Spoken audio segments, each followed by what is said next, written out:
This is a production of Off the Hook Sports with Dave Hooker.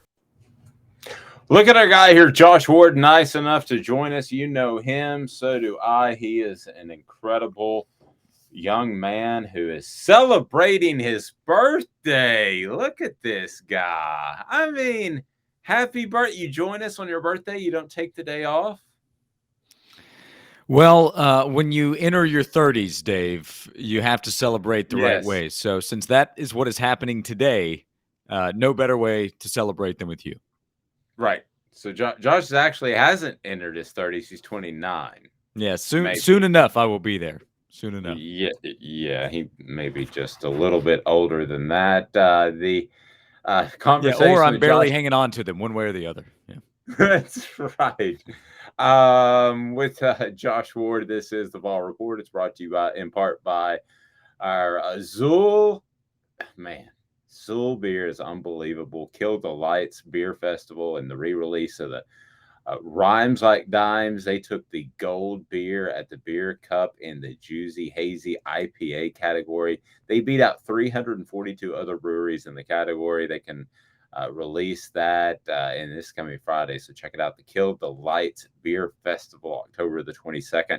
It's the first annual Kill the Lights Beer Fest, 50 plus breweries, food vendors, music, man, some new beer and merch. They got merch. You can get the general admission tickets. You get into the festival, an awesome tasting glass, drinking, rinsing water, unlimited pours. Check them out. And that's from 50 breweries across the United States. That's going to be on October the 22nd. That is down the road, but get out to Zool Beer. That's very easy to find right downtown, and you will have some fantastic beer. We're going to have some great events there on Friday with the food truck, and it's going to be a lot of fun. So, Josh, I got to ask you, this Tennessee baseball program, they're down a few runs on Saturday. They're down a few runs on Sunday.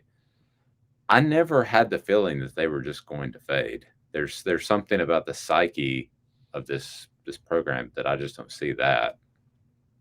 I don't either. I don't think confidence wavers. If anything, maybe it builds up of, hey, here's a big opportunity. When Tennessee's had the few opportunities, because it hasn't happened often in the ninth inning to rally or need to put something together. Think about the Florida series on the road where Florida's social media account tweeted out closing time. Tennessee closed things out all right for the Gators, where they rallied back and it was bombs away. Same thing, I thought Saturday night, hey, it's close. Campbell's fighting hard. Credit to the Camels. And then Tennessee said, watch this. And Lawson hits a 3-run homer, and all of a sudden they're winning by 5 runs. And same deal on Sunday night where Georgia Tech for 8 innings was just better than Tennessee. Not by a wide margin, but enough to have the lead in the ninth inning. And then Tennessee flexed its muscles, and Jordan Beck hits a rocket to center field. And the Vols just picked up the momentum from there and then built a huge lead, which they kind of needed in the bottom of the ninth because Georgia Tech, which has a good lineup, would not go away. But this team just isn't rattled. And I'm sure fans would have liked to have cruised through the Saturday and Sunday games as Tennessee has done a lot of the season. Maybe this team needed a little bit of that just to keep itself in check. Now we can break down, okay, what's the pitching going to do next? Dolander bounce back? My guess would be yes, heading into the super regional round. But from a psyche standpoint, it's very difficult to rattle this Tennessee baseball team. I really don't know that it's happened yet.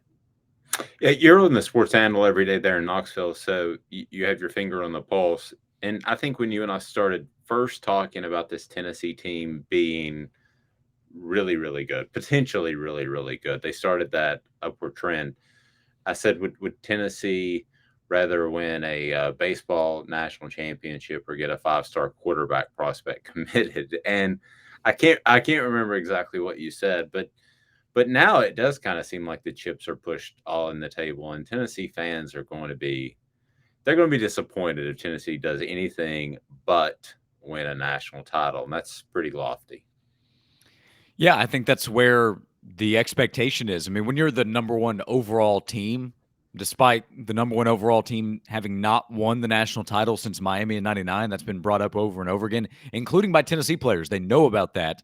So I think that's part of it's added to the list of motivating factors of, hey, let's go do it for the first time in 23 years. But fans have seen the regular season and the tournament championships in the SEC. They've seen how many games and how many runs this team has put up and how many home runs Tennessee has hit compared to everybody else in the country. It's not close. Tennessee versus number 2. This team is just, it's that level good. And a national championship would be an amazing accomplishment.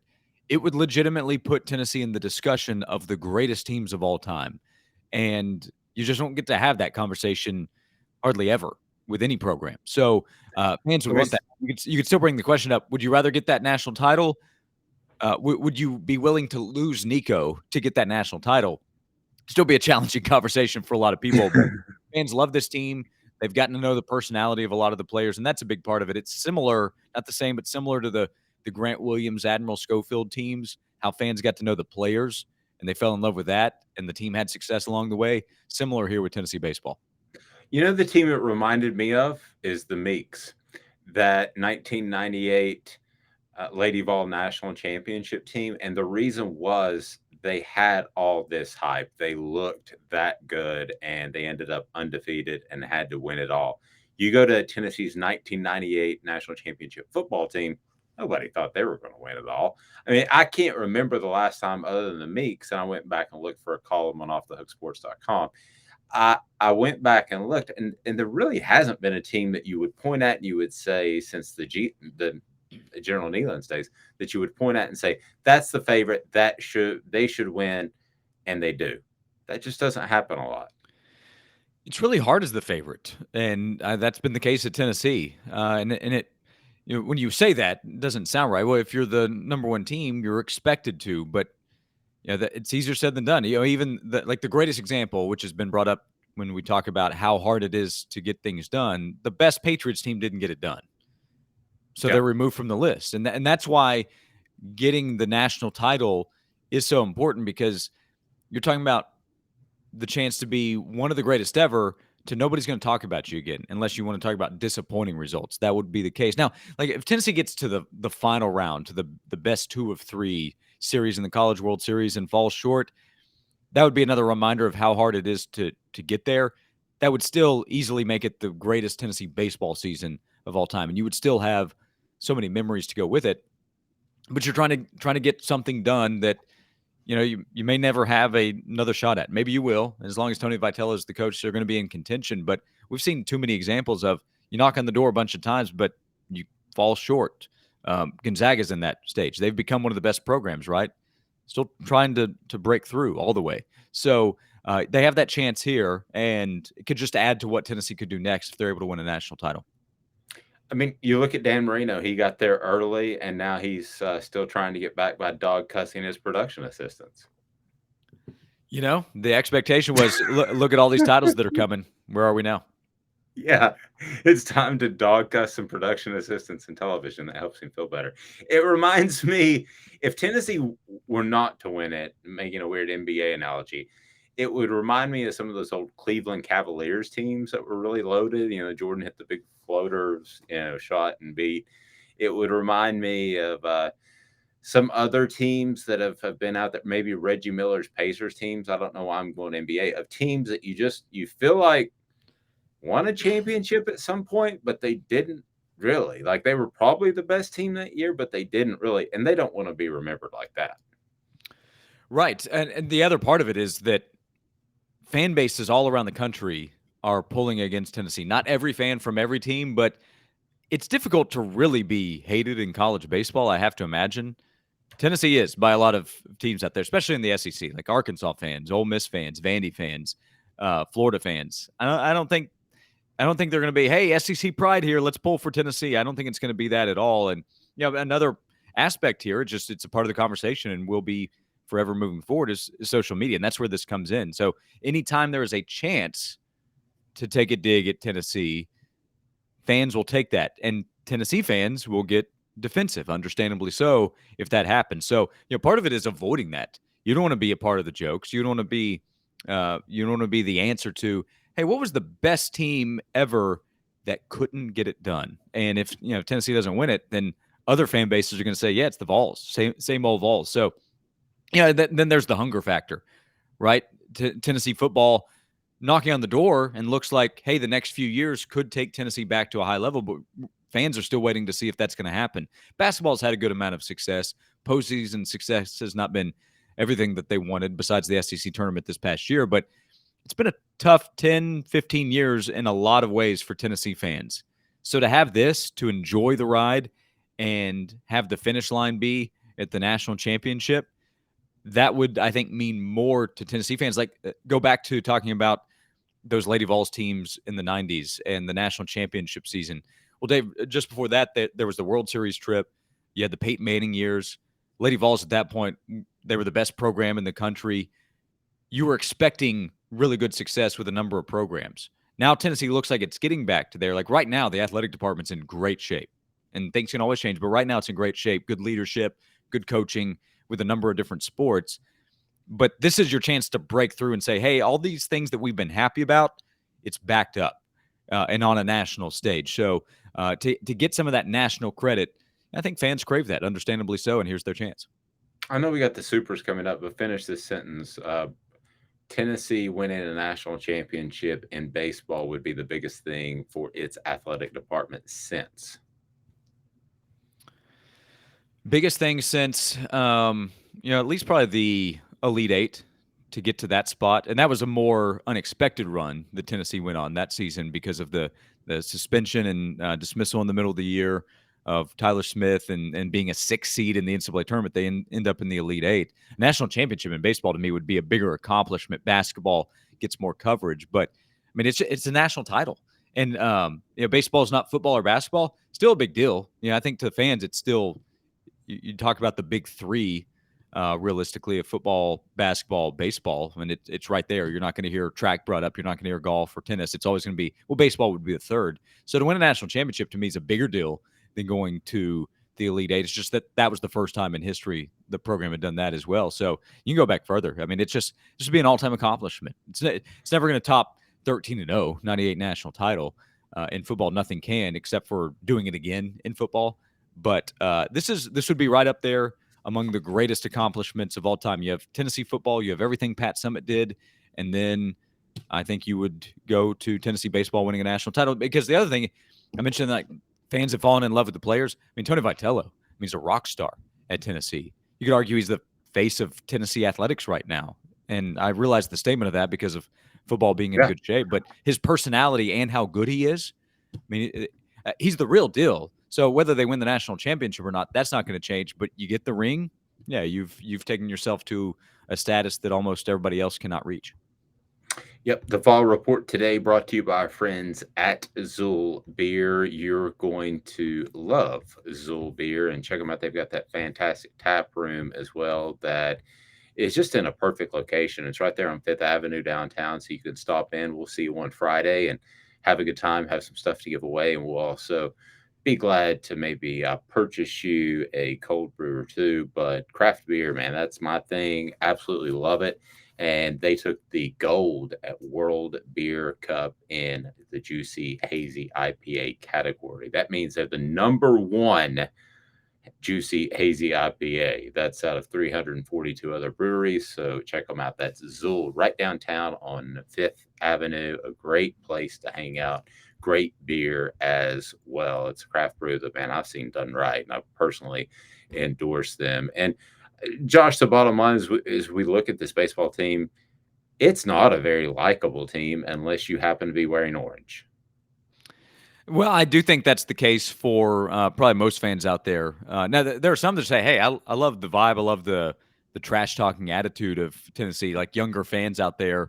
There might be some, go to the West Coast. Maybe there's a UCLA fan. But around the SEC, I think most are going to say, I do not like this Tennessee baseball team. I do not like the Drew Gilbert bat flip. I do not like Jordan Beck's swagger and the daddy cap and the fur coats. That's a Tennessee thing. That's the way it's supposed to be, by the way. Like, Tennessee's not doing it saying, man, I really hope LSU fans like this. Really hope Texas A&M's cool with this. They're not worried about that at all. But for fans, Tennessee fans, they love it. And this also happens with the start of the NIL era. So you can go to Lindsey Nelson Stadium and you'll see it backed up. You see the honcho shirts and all the different Tennessee merchandise that has been put together, Tennessee baseball specific, and the fans love it. But when Tennessee was down against Georgia Tech, I promise you there were some college baseball fans saying, hey, go Yellow Jackets. Let's put some pressure on Tennessee on a Monday winner-take-all game, because how sweet it would be if this Tennessee baseball team, all the trash that they've talked,